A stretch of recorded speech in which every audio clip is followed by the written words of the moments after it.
Bienvenidos un día más a los estudios que estamos haciendo con el libro de Nehemías. En esta ocasión vamos a estudiar el capítulo 9 en esta serie que hemos denominado Reconstrucción. Y recuerden que el título habla sobre el arrepentimiento dentro de las murallas. Y cuando hablamos de arrepentimiento, debemos de recordar que es un cambio que una persona hace en tres esferas, ¿no? O de tres formas. Lo primero es un cambio respecto al conocimiento de aquello que está mal. Porque si hay algunas personas no saben que está mal, ¿cómo podrían ver o darse cuenta y cambiar? Por ejemplo, la misma Biblia dice, yo no sabía, como el libro Pablo habla, que era robar, y vino la ley, dijo, no robes, no debes usar ni agarrar aquello que no es tuyo, porque eso es robar. O sea, tiene un dueño y tú no puedes agarrar el derecho a la propiedad privada o las cosas. Y entonces la ley fue diciendo qué está bien y qué está mal. Si no sabes, entonces, ¿cómo puedes cambiar? Entonces, el arrepentimiento real se produce cuando tienes esa información, tienes ese conocimiento, y a la vez entiendes que eso está mal, es pecado, y va hacia tu corazón, lo cual hay un remordimiento, más que remordimiento, hay una emoción, una sensación de no querer hacerlo, y esto es el cambio volitivo. El primero es el cambio cognitivo, el cambio volitivo, y lo siguiente es un cambio ahora en la vida práctica. Es decir, va de mi cabeza, mi corazón, a las manos.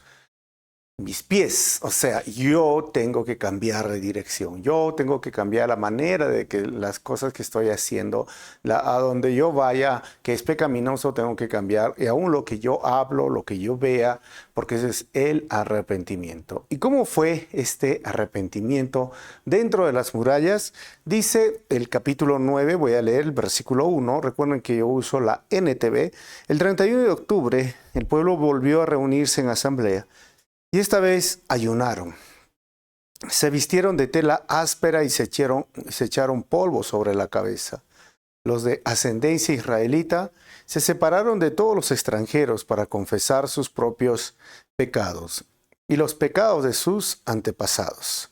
Permanecieron de pie en el mismo lugar durante 3 horas, mientras se leía en voz alta el libro de la ley del Señor su Dios. Y luego confesaron sus pecados y adoraron al Señor su Dios durante 3 horas más.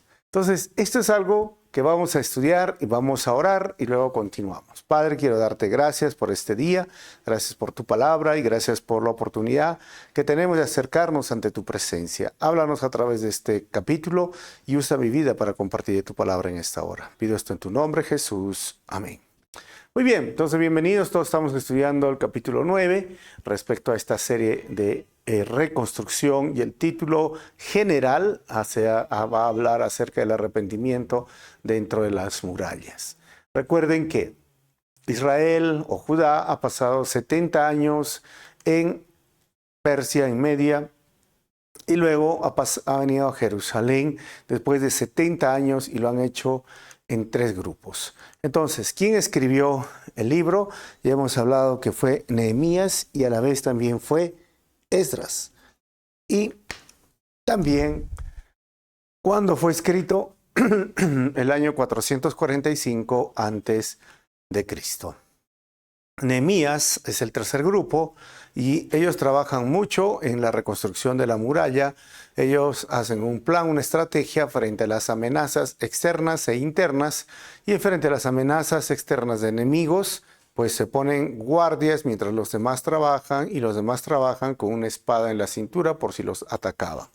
Eso hemos visto. Ahora la muralla ha sido terminada, pero a la vez ahora quieren reconstruir su vida espiritual. Así que el bosquejo desde el versículo 1 hasta el versículo 38 es el pueblo confiesa sus pecados. Y a medida que yo avanzo, vamos a ir leyendo los títulos de las subdivisiones del párrafo. Por ejemplo, número 1, del versículo 1 al 2, el pueblo confiesa sus pecados con actos de arrepentimiento y ayuno. Dice el texto, el 31 de octubre, el pueblo volvió a reunirse en asamblea.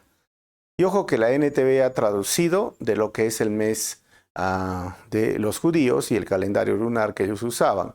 Entonces, esta fecha caía el 31 de octubre. Esta vez dice, ayunaron. Y se vistieron de tela áspera y se echaron polvo sobre la cabeza. Como les decía, es una muestra de actitud. Cuando dice la Biblia, se vistieron de tela áspera, en la Reina Valera usa cilicio, que es un tipo de chaleco de metal, algo así rígido, duro. Algunos decían que era una tela que raspaba y les hacía daño para tener estas emociones de dolor. Y cuando dice ayunaron, o sea, lo que uno más le gusta comer puede ser su pollito a la brasa, ¿sabes? Hay que dejar de comer, como una actitud de arrepentimiento. Y al ponerse este chaleco, miren, se movían y los raspaba. Es como ponerse esas esponjitas de lavar las ollas, algo así, ¿no? De ese material. Y se echaron polvo sobre la cabeza. Esta ceniza era de lo que quedaba de las maderas o los carbones.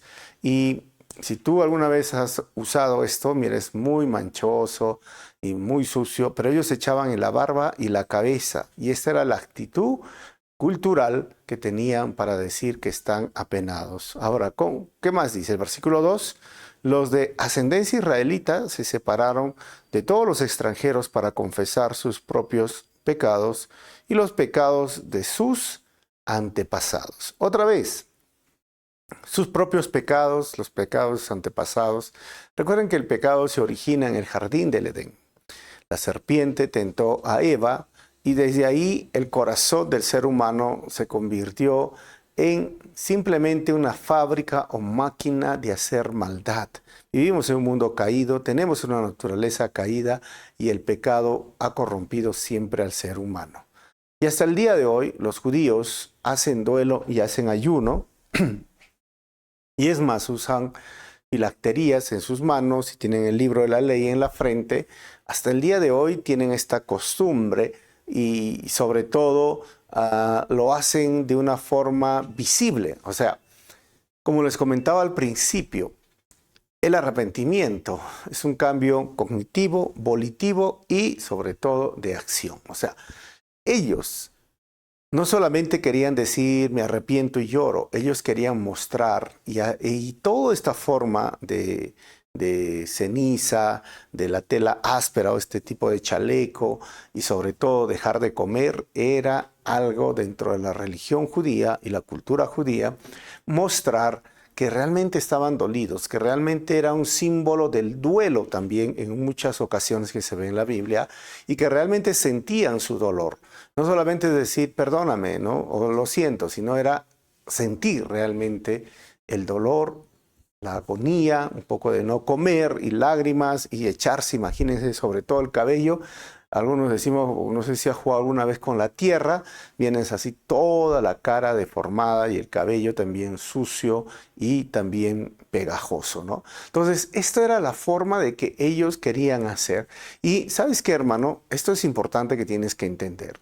Para adorar de forma sincera, debe de haber una confesión sincera. Ellos empezaron a confesar sus pecados, ellos empezaron a decir realmente hemos pecado, mis antepasados, nosotros.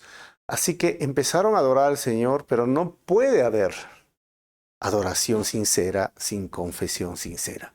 Y ¿sabes qué? Me he dado cuenta muchas veces que les cuesta confesar a muchas personas sus debilidades, sus pecados, sus errores. A veces cuando oran, oh Señor, oh tal, ¿no? Y si alguna vez hemos cometido algún pecado, perdónanos. No es que si alguna vez el ser humano peca y siempre peca. O sea, esto Juan nos dice, ¿no? En su carta de Juan que estamos estudiando los domingos, si decimos que no tenemos pecado, le hacemos a Dios mentiroso. Y es más, Jesús enseñó que había un hombre fariseo y que oró de una forma religiosa diciendo, Señor, gracias porque no me has hecho como este fariseo, como este publicano. Yo ayuno 2 veces a la semana, yo doy mi diezmo de todo, yo oro, o sea, yo. Y el publicano dijo, perdóname, Señor. Jesús dice, no tenía ni el deseo de levantar la cabeza diciendo, soy un pecador. Confesó su pecado. ¿Y Jesús qué dijo? ¿Quién de ellos regresó a casa siendo declarado justo? ¿Sabes quién fue? El publicano. ¿Por qué? Porque confesó sinceramente su pecado. El otro tenía oraciones religiosas. Así que debemos de confesar nuestros pecados. Para adorar de forma sincera debe haber confesión sincera. Ahora, vamos a ver el número 2 de este bosquejo al 5a. El pueblo confiesa sus pecados leyendo el libro de la ley y adorando. Versículo 3.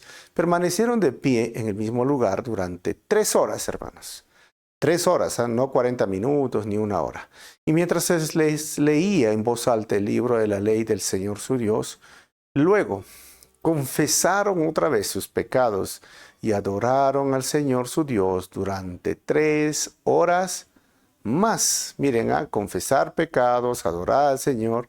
3 horas más 3 horas son 6 horas, hermanos. 6 horas se quedaron en ese lugar. Y esto nos hace recordar que la Biblia no es solo para la información sobre el pecado, ¿sabes? La Biblia es para la transformación del pecador. Porque cuando miramos esta escena, ¿cómo es que se quedaron 3 horas más 3 horas? Es porque realmente querían informarse o tenían hambre y sed de la palabra. No solo de pan vivirá el hombre, también de toda palabra de Dios. Y es esto, ¿no? El alimento espiritual. Y a veces algunas personas dicen, pero ¿no es aburrido? No, ¿sabes que no es aburrido cuando algo te gusta, cuando algo te agrada y cuando algo te llama la atención? Ya sea cuestiones de comida, yo digo, no, o sea, ¿cuántas salchipapas te puedes comer? No sé, ¿cuántos pollo broster te puedes comer? ¿Cuántos pedazos de pizza te puedes comer? ¿No? Algunos dicen, 1, 2, 3, hasta una pizza entera y no te llenas y sabes, al día siguiente si tienes la oportunidad puedes seguir comiendo tu pizza, puedes seguir comiendo salchipapa y puedes seguir comiendo, no sé, tu pollito a la brasa o tu ceviche y al día siguiente, sabes, si hay la oportunidad otra y otra y otra y dices, ¿tú nunca te aburres? No, porque me gusta, me agrada y así debe ser. El hecho de buscar la palabra de Dios, tener hambre del alimento espiritual. Tú no agarras y si tienes la posibilidad, de vez en cuando, como no, porque es esto la palabra de Dios. No es un tema de 2 horas un domingo, es un tema de vida y es un tema aún del amor, de la confesión que uno pueda tener en una relación con Dios porque ha encontrado el amor. Cuando uno lee realmente una carta de amor, quiere volver a leer y entender. Y no se aburre, ¿no? Como a veces entrar en los grupos estos y de WhatsApp y quiere uno leer y volver a leer porque tiene algún interés, ¿no? Y se informa de las noticias, tiene interés. Igualito es para nosotros. La palabra de Dios es el alimento espiritual.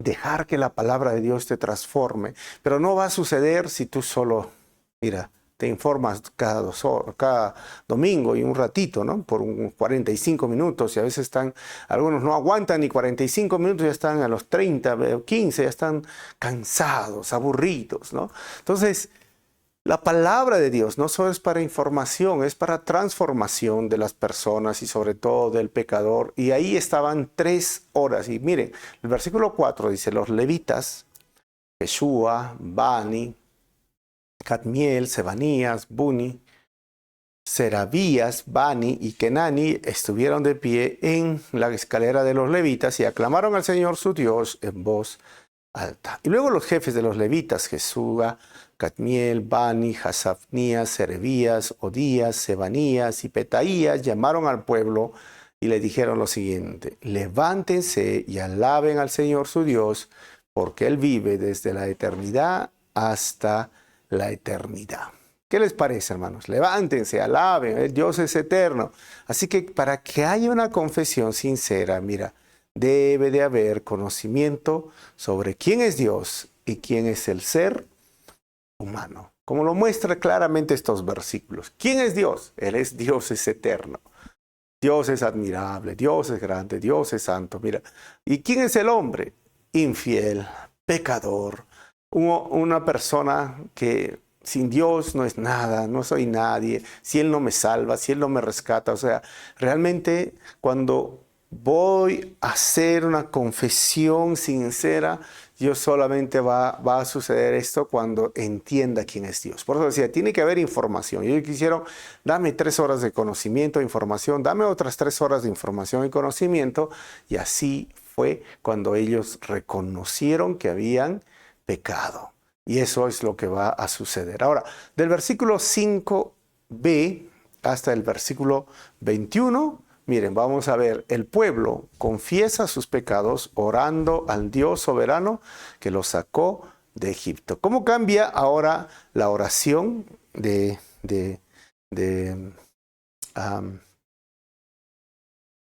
pueblo? Dice, entonces oraron, que tu glorioso nombre sea alabado, que sea exaltado, dice el texto. Mire, tu glorioso nombre sea alabado, que sea exaltado por sobre toda bendición y alabanza. Y el versículo 6 dice, solo tú eres el Señor. Miren lo que dice el texto, tú hiciste el firmamento. Está hablando de las galaxias. Los cielos y todas las estrellas, hiciste la tierra, los mares y todo lo que hay en ellos. Tú no solamente hiciste, ¿sabes qué dice? Los preservas a todos. Es como Colosenses 3 dice, ¿no? Quien sostiene y sustenta y preserva es Jesucristo. Y los ángeles del cielo te adoran. Miren, yo tengo una imagen, si estás viendo, esto es una de las galaxias más bonitas que existe y no es nuestra galaxia, de la Vía Láctea. Miles y millones de años luz de distancia, pero también de estrellas, de colores. Hizo el mar, hizo la playa, hizo las olas, hizo el cielo, hizo estas playas bonitas y aún los ángeles te adoran, los hizo a los ángeles y los preserva. Hermano, ¿sabes? La adoración a Dios no se trata solo de cantar canciones lentas en el culto. La adoración a Dios es un estilo de vida en oración, con expresiones diarias sobre su grandeza. Eso es lo que uno tiene que entender. Muchas personas a veces dicen, vamos a adorar al Señor, y piensan una cancioncita lenta. No, es como están orando acá y están adorando. Dios, tú hiciste su firmamento, tú hiciste las estrellas, tú hiciste la tierra, tú hiciste, y tú la sostienes. Eso es adorar. Y no es algo que simplemente se practica otra vez, como digo, un par de horas a la semana, un domingo.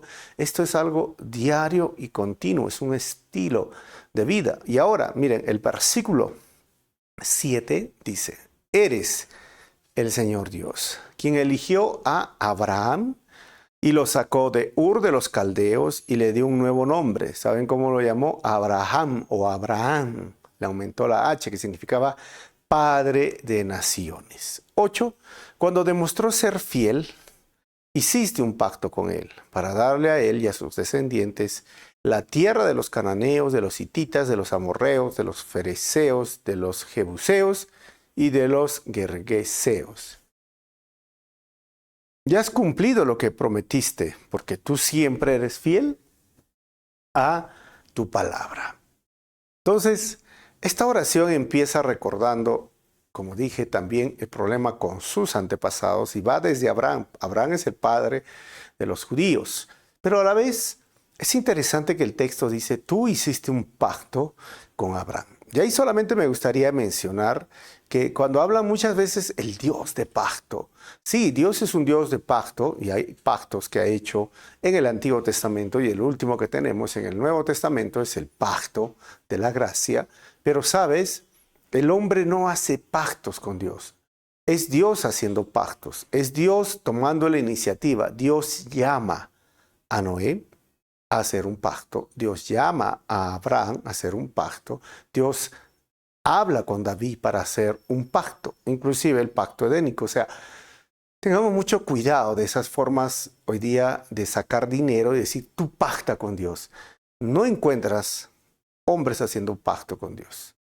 Dios es el que hace pactos, Dios es el que toma la iniciativa, por eso dice el texto, tú hiciste un pacto con él, y él lo llamó, y eso está en Génesis, cómo se hizo el pacto, y tú, Dios, fuiste fiel. Ahora vamos a ver el siguiente versículo 9, y dice lo siguiente: tú viste la miseria de nuestros antepasados en Egipto, y va a recordar toda la historia ahora, y escuchaste sus lamentos cuando estaban junto al mar Rojo. Versículo 10, realizaste señales milagrosas y maravillas contra el faraón. Recordemos las 10 plagas, ¿no? Sus funcionarios y su pueblo, dice el texto, porque tú sabías con cuánta arrogancia trataban a nuestros antepasados. Tú tienes una gloriosa reputación que jamás ha sido olvidada. Y versículo 11 dice, dividiste el mar para que tu pueblo pudiera cruzarlo, hermanos, por tierra seca, porque hay teorías, dicen, no, solo llegó hasta la rodilla. No, la Biblia dice por tierra seca, y yo le creo a la Biblia. Y luego arrojaste a sus perseguidores, dice el texto, a las profundidades del mar. Se hundieron como piedras en aguas turbulentas. Creo que muchos hemos visto series o películas, especialmente en la Semana Santa, ¿no?, de Moisés o el cruce del Mar Rojo. Y fue en realidad, hermanos, seco, tierra seca. Cruzaron aproximadamente 2 millones de judíos. Y eso está en nuestro estudio del libro de Éxodo en el canal de YouTube. Versículo 12. Guiaste a nuestros antepasados mediante una columna de nube durante el día y una columna de fuego durante la noche para que pudieran encontrar el camino. Él está recordando el momento cómo fueron guiados el pueblo durante este tiempo, su peregrinaje en el desierto. De día la nube y de noche la nube era como de fuego, y los guiaba y los llevaba para llegar a la Tierra Santa, porque no había brújula, hermano, no había GPS, pero no necesitaban eso porque tenían a Dios. Ahora, versículo 13, bajaste al monte Sinaí y les hablaste desde el cielo, les diste ordenanzas e instrucciones justas y decretos y mandatos buenos. Todos recordamos, hemos hecho nuestro estudio de Éxodo, cuando Dios habla en este monte, Moisés sube y hay truenos, relámpagos y una nube, la Shekinah, y todos están de miedo. Y lo único que está haciendo esta oración es recordar la historia. Versículo 14, les diste instrucciones acerca de tu sagrado día de descanso. Además, por medio de tu siervo Moisés, les ordenaste que obedecieran todos tus mandatos, decretos e instrucciones. 15. Les diste pan del cielo cuando tenían hambre y agua de la roca cuando tenían sed. Les ordenaste que fueran y tomaran posesión de la tierra que habías jurado darle. Todos recordamos, ¿no?, el maná, obviamente el agua de la roca, pero el maná era algo que caía todos los días, y ellos tenían que recoger en el desierto para hacerse ese pan. Ahora, 16. Sin embargo, nuestros antepasados, y lo he remarcado, hermanos, nuestros antepasados, ¿saben qué fueron? Arrogantes y tercos. Y no prestaron ninguna atención a tus mandatos. 17. Se negaron a obedecerte y no se acordaron de los milagros que habías hecho a favor de ellos. En cambio, se pusieron tercos y nombraron a un líder para que los llevara de regreso a su esclavitud en Egipto. Pero tú eres Dios, miren hermanos, de perdón, bondadoso y misericordioso, lento para enojarte y rico en amor inagotables. No los abandonaste. 18. Ni siquiera cuando se hicieron un ídolo en forma de becerro y dijeron, este es tu Dios que te sacó de Egipto, y cometieron terribles blasfemias. Todos recordamos, hermanos, el momento que Moisés no regresaba, llamaron a Aarón, todos los del pueblo, hicieron un becerro de oro y luego le dijeron, tú nos sacaste de Egipto. Esto ya lo hemos estudiado en el libro de Éxodo. Ese es el colmo de la idolatría, ¿no? Dios los saca, Dios los crea, Dios los libera, Dios hace una obra maravillosa con las 10 plagas, Dios los libera del mar, abriendo el mar rojo, haciendo milagros y señales. Y en un momento de debilidad, de arrogancia y como vemos acá de infidelidad, construyen este ídolo. Y luego al ídolo le dicen, le atribuyen ese poder, esa gracia, esa bondad. Le dicen tú, o sea, lo forman con sus manos, de sus joyas, del oro que aún Dios dijo que les iba a dar, iba a hacer que los egipcios le den el oro. Con ese mismo oro construyen un ídolo y luego le dicen, tú me has sacado de Egipto. Ese es el colmo de la idolatría. Hasta el día de hoy sigue siendo lo mismo, hermanos. Yo he visto un montón de personas, no sé si tú los has visto, que van por un mercado y compran un ídolo, compran una imagen, ya sea una cruz, ya sea una imagen de la Virgen o una imagen del Señor de tal, un Jesús ahí, y luego lo ponen en su esquina de su escritorio, lo acaban de comprar, ¿no? O sea, con su dinero, y luego le dicen, tú me diste la vida, tú me cuidas, tú me guardas, cuídame la casa, cuídame de viaje, pero si lo acabas de comprar, y es más, si se cae se rompe, o sea, ¿quién necesita cuidado? Si fuese Dios, no se rompería, o sea, y este es el tema de la idolatría. Siempre es un engaño y a la vez es un intento falso de acercarse al Dios verdadero.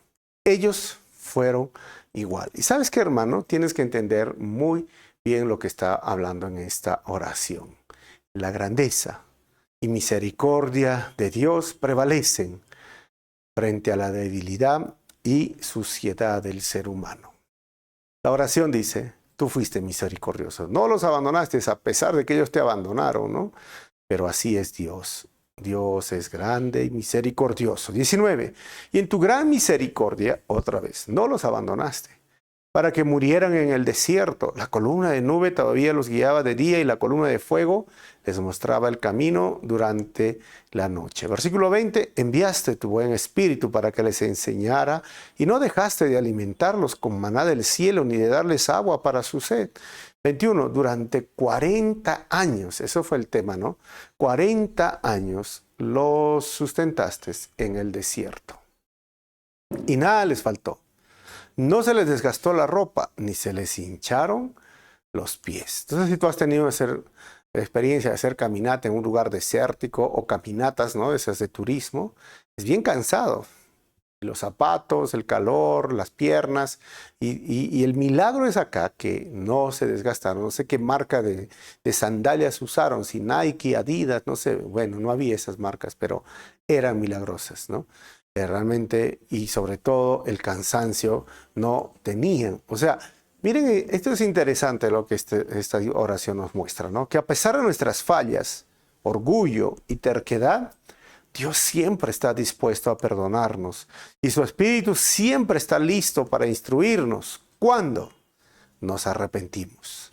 Necesitamos cambiar nuestra manera de pensar, nuestra manera de desear y nuestra manera de hacer. Ahora, del versículo 22 al 31, el pueblo confiesa sus pecados orando al Dios soberano y misericordioso. Dice el versículo 22, luego ayudaste a nuestros antepasados a conquistar reinos y naciones. Y colocaste a tu pueblo en todos los rincones de la tierra. Se apoderaron de la tierra del rey Sejón de Hesbón y de la tierra del rey Og de Basán. Este momento ya empieza cuando ellos empiezan a conquistar la tierra prometida con Josué. 23. Hiciste que sus descendientes fueran tan numerosos como las estrellas del cielo y los llevaste a la tierra que habías prometido a sus antepasados. 24. Entraron y tomaron posesión de la tierra. Tú sometiste naciones enteras delante de ellos, hasta los cananeos, que habitaban esa tierra. Se sintieron impotentes, su pueblo pudo hacer lo que quiso con esas naciones y con sus reyes. ¿Recuerdan esta historia cuando entraron a Jericó? Simplemente al tocar la trompeta, llevando el arca del pacto, o sea, Dios siempre los acompañó y en esta oración siguen recordando el pasado. 25. Nuestros antepasados conquistaron ciudades fortificadas y tierras fértiles. Se apoderaron, miren, de casas llenas de cosas buenas, con cisternas ya acabadas, es decir, con pozos, ¿no? Y viñedos y olivares, además de frutales en abundancia. De modo que comieron hasta saciarse y engordaron y disfrutaron de todas tus bendiciones. Miren que Dios los bendice y ellos se olvidan.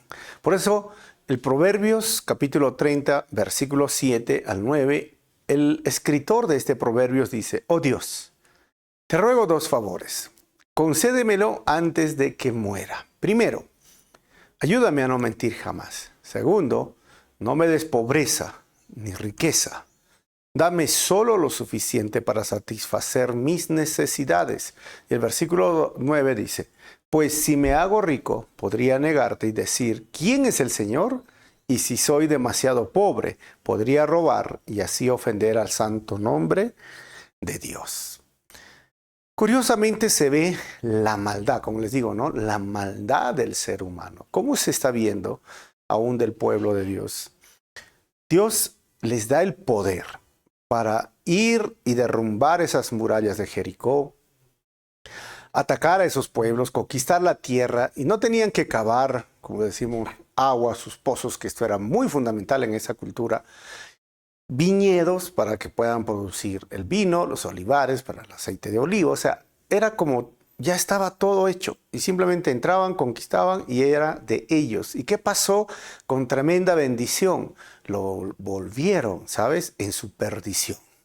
Básicamente fue como su maldición. El ser humano es el único que tiene este poder de que las bendiciones que Dios nos da, mira, hasta pueden llegar a ser tropiezos. ¿Cuántas personas el día de hoy dicen, pastor, yo quiero, ore por trabajo? Y oramos por su trabajo y luego, ¿sabes qué, pastor? No puedo venir a la iglesia porque estoy trabajando. No puedo hacer esto porque estoy trabajando.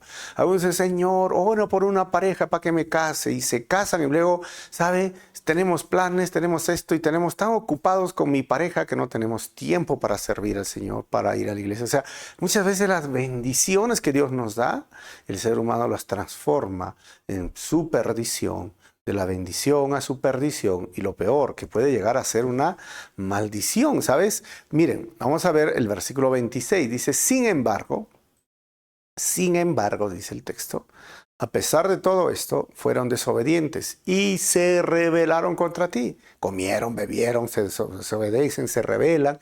O sea, Dios los bendice y ellos se rebelan. Y dieron la espalda a tu ley. Mataron a tus profetas, quienes les advertían que volvieran a ti, y cometieron terribles blasfemias. Así que los entregaste en manos de sus enemigos, quienes los hicieron sufrir. Pero en sus momentos de angustia clamaron a ti y desde el cielo los escuchaste. En tu gran misericordia, otra vez, miren, se repite más de 5 veces esta palabra misericordia, les enviaste libertadores que los rescataron de sus enemigos. 28. No obstante, apenas tenían paz, volvían a cometer maldades ante tus ojos. Y una vez más permitiste que sus enemigos los conquistaran. Sin embargo, cada vez que tu pueblo volvía y nuevamente clamaba a ti por ayuda, desde el cielo tú los escuchabas una vez más, y en tu maravillosa misericordia los rescataste muchas veces. 29. Les advertiste que regresaran a tu ley, pero ellos se volvieron orgullosos y obstinados y desobedecieron tus mandatos. No siguieron tus ordenanzas que dan vida a quienes los obedecen. Tercamente te dieron la espalda y se negaron a escuchar. 30. Y en tu amor fuiste paciente con ellos durante muchos años. Recuerden que acá está hablando de la época de los jueces. Y sigue diciendo el texto. Enviaste tu espíritu, quien les advertía por medio de los profetas, pero aún así no quisieron escuchar. Entonces nuevamente permitiste que los pueblos de la tierra los conquistaran. Y acá ya está hablando del Reino Unido y luego el reino dividido. O sea, ya los conquistaron. ¿Qué significa? El reino de Israel llegó a ser el norte, y si estás viendo este video, es la parte celeste. Constaba de 10 tribus y que duró 209 años. ¿Y saben quién los conquistó y envió muchos profetas, incluyendo Elías, Eliseo? Su capital era Samaria, y quien los conquistó fueron los asirios el año 722. De ahí venían los samaritanos, porque los asirios trajeron personas de otros pueblos y mezclaron a las parejas, los matrimonios mixtos, y luego salieron un tipo de mestizos, ya no eran judíos puros. Ahora, el reino de Judá que se le llamaba el Reino del Sur, solo se quedaron dos tribus, Benjamín y Judá. ¿Cuánto duró? 345 años. Su capital, Jerusalén, donde estaba la ciudad de Jerusalén, el templo de Jerusalén, y hasta el día de hoy queda Jerusalén. ¿Y cuándo fue conquistado? El año 586 por Babilonia.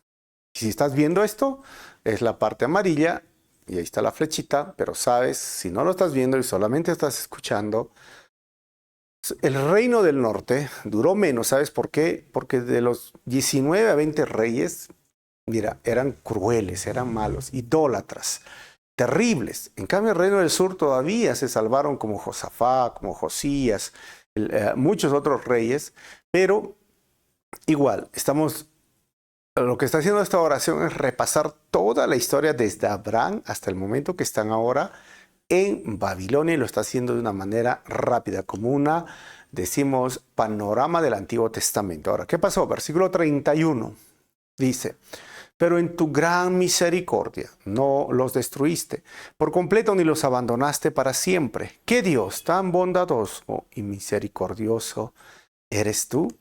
Hermanos, para recibir la misericordia de Dios, debemos dejar de hacer lo malo, clamar por ayuda y refugiarnos en su bondad. A pesar de todo eso, Dios los seguía ayudando. Ahora vamos a ver el versículo 32 al versículo 37, ¿ok?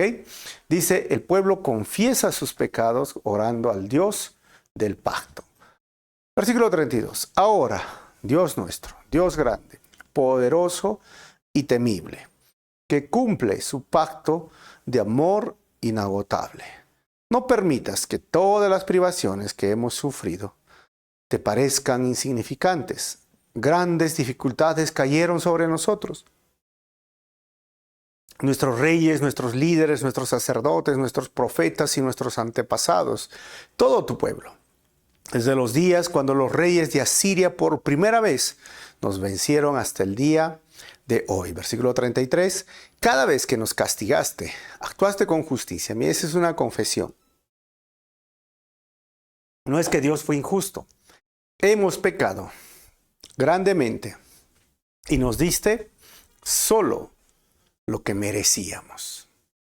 Esto, como les dije, para un verdadero arrepentimiento, para un arrepentimiento sincero, tiene que haber una confesión sincera, pero en base al conocimiento y en base a un cambio en mi voluntad y en mi manera de hacer. Y esto es algo que debe de primar cuando una persona se ha arrepentido. Porque muchas personas dicen: no, pero ahora está triste. Sí, está triste, pero no se ha vuelto a Dios. No ha regresado a Dios.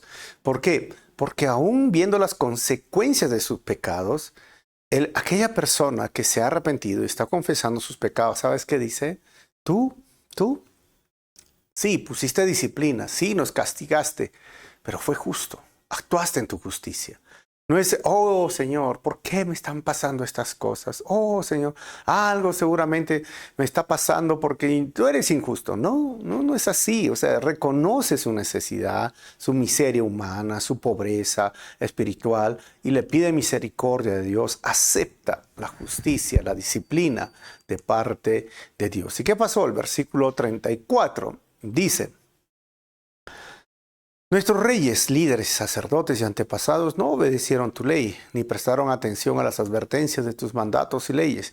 Y aun cuando tenían su propio reino, ¿sabes? No te sirvieron. Y a pesar de que derramaste tu bondad sobre ellos, les diste un territorio grande y fértil, pero ellos se negaron a abandonar su perversidad. Todos estos textos, hermanos, ¿sabes? El ser humano, en su ingratitud, hace que una bendición se vuelva en su perdición. Les dieron todo Dios y ellos nunca lo aprovecharon, al contrario, los llevó a esa perdición. 36. Por eso, hoy somos esclavos en esta tierra de abundancia, que diste a nuestros antepasados para que lo disfrutaran. Somos esclavos aquí en esta buena tierra. Recuerda que estaban 70 años en Babilonia, pasaron ahí, y ellos regresan a Jerusalén, pero todavía estaban subyugados bajo el imperio dispersa. Por eso dice, en el propio Jerusalén todavía siguen siendo esclavos. 37. Los abundantes productos agrícolas de esta tierra se amontonaron en las manos de los reyes que has puesto sobre nosotros por causa de nuestros pecados. Ellos ejercen su poder sobre nosotros y nuestros animales. Les servimos según su antojo y pasamos por mucho sufrimiento.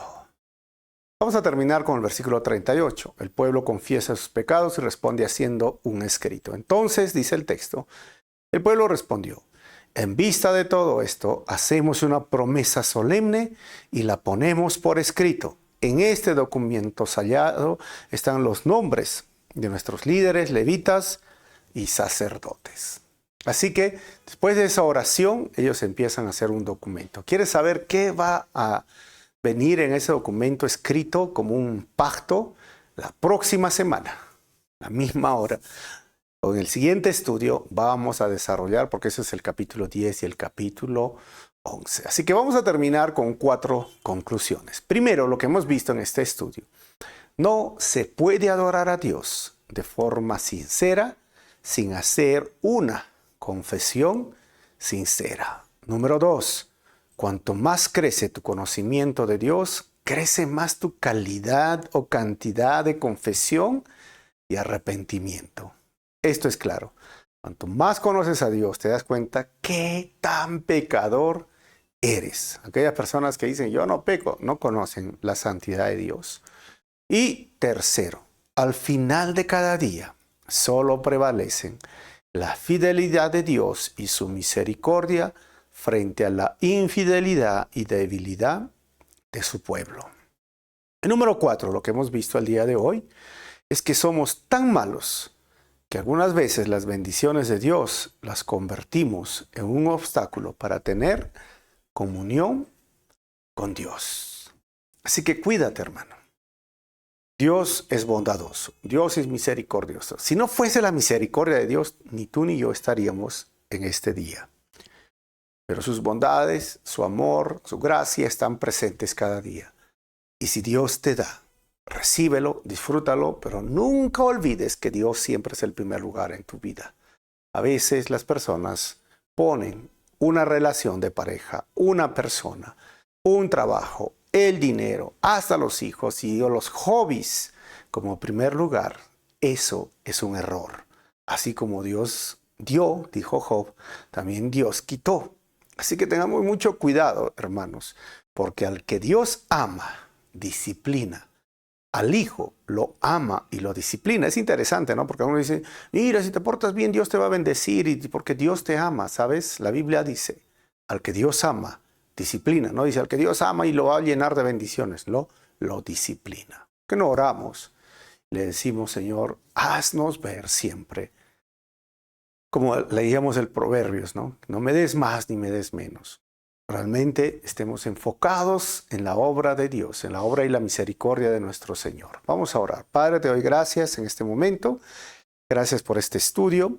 Ayúdanos siempre a poner nuestra mirada en ti y en tu obra, a invertir nuestro tiempo, nuestros dones o talentos y aún nuestras finanzas para el avance de tu reino y ser buenos mayordomos, Señor, y que tú nos halles trabajando en tu obra. Y perdónanos, Señor, porque a veces descuidamos nuestra comunión por cosas secundarias, por cosas vanas. Y ahora te pedimos, Señor, una vez más, como dice tu palabra, busca primeramente el reino de los cielos y lo demás será añadido. Que podamos vivir en esta verdad, Señor. Pedimos esto en tu nombre, Jesús. Amén. Si este mensaje ha sido bendición, mira, dale un like, comenta ahí en el canal de YouTube y nos vemos en el próximo estudio y comparte con tus amigos o compañeros que necesitan escuchar esta enseñanza. Nos vemos.